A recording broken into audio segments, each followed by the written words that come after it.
A family hears whispers in their attic. Footsteps echo above them. Their belongings disappear. Then, one by one, they are lured into the barn and never come out. For days, someone lives in their house, feeding their animals, stoking the fire, long after they are gone. Who or what was watching them from the shadows? This is one of the most chilling, unsolved mysteries in history, and by the end of the story, you'll never feel alone in your house again. During the early 1920s, a secluded homestead known as Hinterkaifeck Farm stood deep in the rural forests of southern Germany. Isolated from neighboring communities, it was home to the Gruber family: Andreas, his wife Casilia, their daughter Victoria, and Victoria's two young children, Joseph and Casilia Jr. Alongside them was their live-in maid, who assisted with the daily upkeep of the farm. For a time, life at Hinterkaifeck seemed peaceful, but as winter descended in late 1921, a series of unsettling occurrences began to disrupt their routine. The first to take note of these disturbances was the maid, who spent much of her time in the farmhouse alone. She started hearing peculiar tapping sounds, faint, rhythmic, and seemingly coming from inside the walls rather than from an adjacent room. At first, she dismissed them as natural creaks of the old structure, but as the days passed, the noises grew persistent. More disturbingly, she began hearing footsteps above her, echoing through the attic, accompanied by hushed voices that had no apparent source. Shaken, she approached Andreas and shared her concerns, insisting that someone was in the attic. Though skeptical, Andreas climbed up to investigate. The attic was nearly bare, offering no plausible hiding places. No signs of intrusion, no footprints, no misplaced items, nothing to suggest an intruder's presence. Convinced that the maid was imagining things, Andreas reassured her and dismissed the incident. But the disturbances continued. Each night, as she lay in bed, the maid heard the same eerie sounds: the soft padding of unseen footsteps overhead, unintelligible whispers, and those relentless taps within the walls. The sense of being watched became unbearable. Eventually, she reached her breaking point. In a state of distress, she informed the Gruber family that she could no longer stay at the farm. Despite their pleas, she left, convinced that something unnatural lurked within the house. With the maid gone, the family struggled to manage the additional workload. The stress of daily life intensified, but for a while, the eerie sounds ceased. They assumed that whatever had plagued the maid was gone, or had never existed at all. However, after several months, Andreas himself began hearing strange noises, tapping at odd hours, soft but deliberate footfalls above, and most disturbingly, whispers that seemed to drift through the house. At first, he kept his fears to himself, but as the days passed, his wife and daughter began noticing the same unexplainable disturbances. Tension gripped the household. Unable to ignore the signs any longer, Andreas led a thorough search of the property. Every corner of the farm was inspected, but there was no evidence of intruders. Frustrated and growing increasingly paranoid, the family attempted to ignore the eerie happenings, but the unsettling events only escalated. Household items started vanishing without explanation.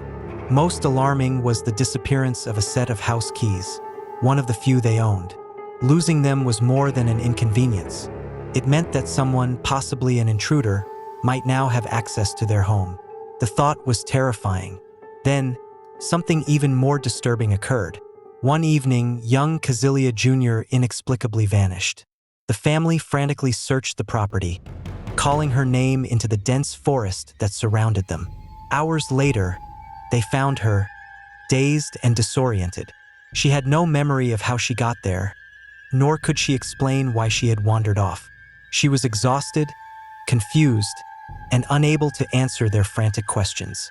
As they brought her back inside, an unsettling discovery awaited them.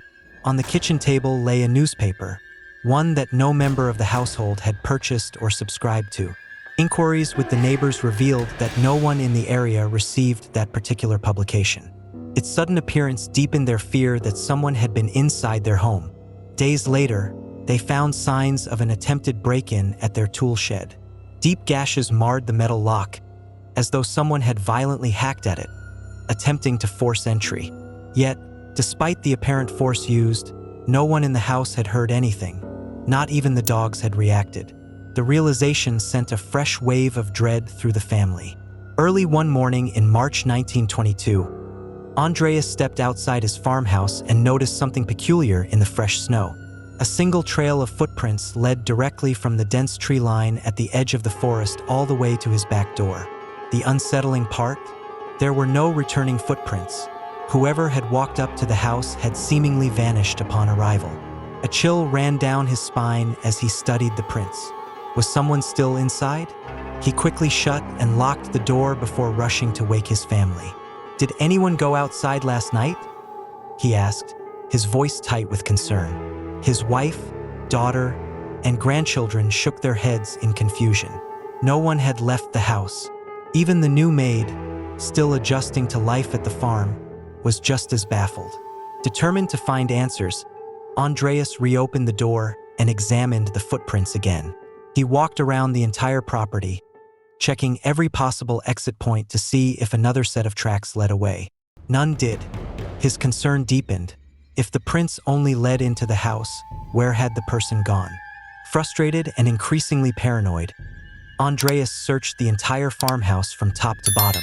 He climbed into the attic, checked every room, and even shouted into empty spaces, hoping to startle a hidden intruder. But the house remained eerily still. No signs of forced entry, no misplaced objects, nothing to explain the mystery. The tension in the household grew. Determined to track the origin of the footprints, Andreas followed them back toward the forest. The trail led him to the edge of the woods, where the prints abruptly stopped, as if the person had materialized from thin air. The absence of an origin point sent a wave of unease through him. Who or what had made these tracks? Feeling overwhelmed, Andreas decided he needed to confide in someone. The nearest neighbor, Lorenz Schlittenbauer, lived a few hundred yards away, so Andreas walked to his home and relayed everything. The strange noises, the disappearing keys, the mysterious newspaper, and now the inexplicable footprints. Lorenz listened carefully before offering Andreas a fire weapon for protection. But Andreas hesitated. "I'm probably overreacting," he muttered. "We'll be fine." That assumption, however, would prove tragically wrong. Just days after his conversation with Lorenz, a bit of relief arrived at the farm. A new maid had finally been hired to replace the one who had fled months earlier. She arrived on March 31st, 1922, unaware that her first day at Hinterkaifeck would also be its last. That night, something or someone, lurking in the shadows, began executing a methodical and horrifying plan. Over the course of several hours, the Gruber family members were mysteriously drawn into the barn, one by one. Each time, they entered without signs of distress, their guard completely lowered, perhaps lured by a familiar voice or an innocent-sounding noise. But as soon as they stepped inside, a heavy mattock, a farming tool similar to an axe, was brought down upon them in a swift, fatal blow. Their lifeless bodies were then dragged into a corner of the barn and concealed beneath hay. After 4 members of the family had been systematically eliminated, the assailant turned their attention to the remaining 2 occupants, one of whom was the newly arrived maid. With chilling precision, the intruder entered the farmhouse and ended them in the same brutal fashion. For 4 days, the farm lay eerily undisturbed. Inside, the family dog barked endlessly. Lights flickered on at night. Smoke curled from the chimney, as though someone remained inside, tending to the daily routine. But no one in the outside world had any idea of the horror that had unfolded. It wasn't until April 4th that the grisly truth began to emerge. A repairman arrived at the farm to fix a feeding machine and found the house eerily silent. He knocked on the front door, nothing. Peering inside, he saw dimly lit rooms and the restless family dog pacing within. He called out for Andreas, but no one answered. Still unaware of the nightmare concealed within the barn, the repairman decided to proceed with his work. But as the hours passed and no one emerged, a growing sense of unease settled over the farm. It would only be a matter of time before someone stepped into the barn and uncovered the chilling fate of the Gruber family. After knocking on the front door and circling around to the back, the repairman found every entrance locked. The dim glow of lights inside hinted at life within, and he could hear a dog barking from somewhere in the house. Yet no one answered. Shrugging off the eerie silence, he decided to proceed with his scheduled task, repairing the farm's feeder. As he worked, something caught his eye. The dog, which had been barking indoors just moments earlier, was now outside, tied up. Confused, he walked over to the house again, figuring someone must have let the animal out. He knocked once more. Nothing. And now the back door, previously locked, had been relocked. It was as if someone was inside, moving about, but deliberately avoiding him. Troubled by the oddities, he completed his repairs and headed to the nearest neighbor, Lorenz Schlittenbauer. He recounted his visit to the Gruber farm, the locked doors, the unanswered knocks, the mysterious shifting of the dog, and asked Schlittenbauer to inform the family that the repair had been completed. However, the neighbor's reaction was one of immediate concern. No one had seen the Grubers in several days. Together, Schlittenbauer and a few others set off toward the farm to check on the family. Upon arrival, everything looked just as the repairman had described. Lights on, the dog outside, but no response to their calls. Then they noticed something else. The barn doors were slightly ajar. Cautiously, they stepped inside. First, nothing seemed amiss, but as their eyes adjusted to the dim interior, they spotted something horrifying. Buried beneath hay in the farthest corner lay the lifeless bodies of 4 family members. Panic set in. They rushed inside the house, hoping to find survivors, but instead discovered 2 more bodies. The scene was as unsettling as it was baffling. Though the victims had clearly been dead for days, the house itself showed signs of recent activity. A fire still smoldered in the hearth. Food scraps littered the kitchen, as if someone had been preparing meals. The cows had been milked. Someone had been living in the house after the life-taking. As news of the grisly discovery spread, authorities arrived and began piecing together the timeline. The evidence suggested that the life-taking had occurred on March 31st. Yet, for 4 days after the fact, an unknown presence had occupied the home. The farm continued to function. The animals were tended to, the chimney released smoke, and lights flickered on at night. Nearby villagers even recalled seeing movement on the property in the days following the tragedy, unaware of the horror concealed within the barn. Initially, investigators suspected a vagrant, someone who had stumbled upon the secluded farm and seized an opportunity to rob it. But a thorough search of the property quickly undermined that theory. Large sums of money remained untouched, left in plain sight. If robbery had been the motive, why take nothing? Attention turned to possible personal motives. Andreas Gruber was widely disliked in the nearby village, a fact that complicated the search for suspects. Investigators began interviewing anyone who might have had a reason to harm him or his family. One name stood out: Lorenz Schlittenbauer, the very man who had helped discover the crime scene. Years earlier, Lorenz had wanted to marry Victoria, Andreas' daughter, but the patriarch had forbidden it. Could this rejection have fueled a deep resentment? Investigators considered the possibility, but it didn't quite add up.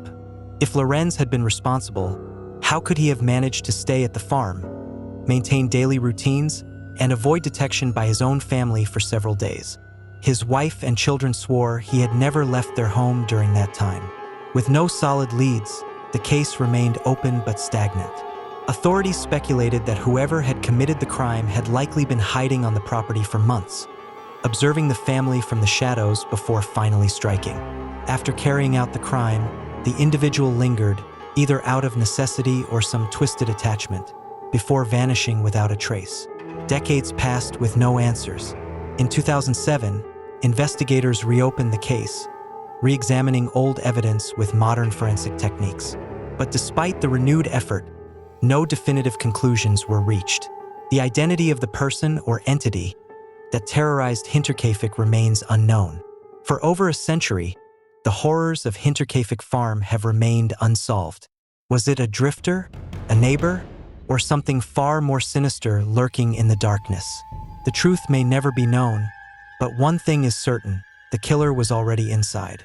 What do you think happened that night? Drop your theories in the comments. And if you love real-life horror stories, hit that subscribe button and turn on notifications. We've got more terrifying mysteries coming soon, ones that will keep you up at night.